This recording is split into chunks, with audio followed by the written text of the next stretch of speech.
여러분, 인생을 살면서 나는 왜 살아가는가? 죽음 이후에는 무엇이 있을까?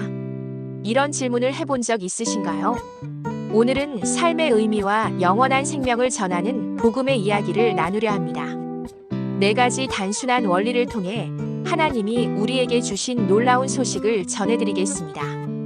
첫 번째 영리. 하나님은 당신을 사랑하십니다. 성경은 말합니다. 하나님이 세상을 이처럼 사랑하사 독생자를 주셨으니 요한복음 3장 16절. 하나님은 당신을 창조하셨고 지금도 깊이 사랑하십니다. 그분은 우리 삶에 목적을 두셨고 참된 평안과 기쁨을 주고 싶어 하십니다. 실제 사례입니다. 한 청년은 늘 나는 쓸모없는 존재야라는 생각에 시달렸습니다.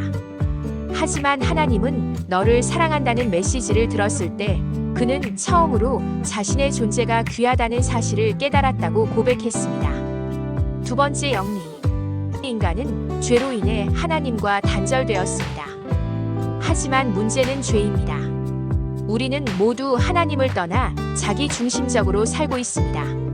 성경은 말합니다. 모든 사람이 죄를 범하였음에 하나님의 영광에 이르지 못하더니 로마서 3장 23절. 죄는 단순히 나쁜 행동만이 아니라 하나님 없는 삶의 태도입니다. 그 결과 우리는 공허와 두려움, 그리고 죽음이라는 장벽 앞에 서게 되었습니다. 실제 사례입니다. 어떤 사업가는 큰 성공을 거두었지만 늘 마음이 공허했습니다. 그는 이렇게 말했습니다. 아무리 채워도 허전했어요. 나중에야 알았습니다. 제 안에 하나님이 계시지 않았다는 걸요. 세 번째 영리. 예수 그리스도는 우리의 죄를 해결하셨습니다. 하지만 하나님은 우리를 포기하지 않으셨습니다.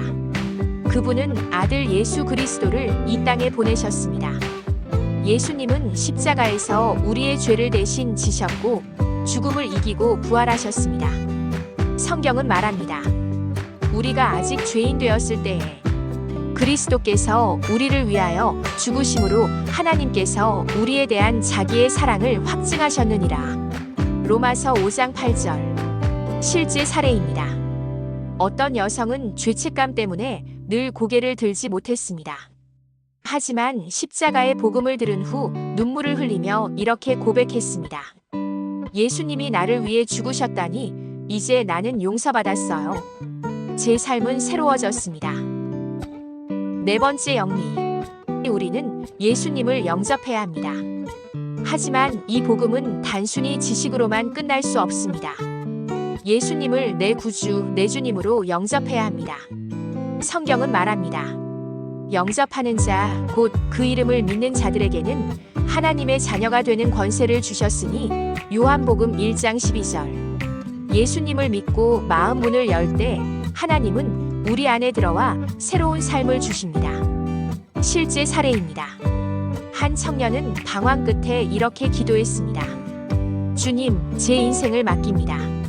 그 순간 그는 설명할 수 없는 평안을 경험했고 술과 방탕했던 삶을 버리고 새로운 길을 걸어가기 시작했습니다.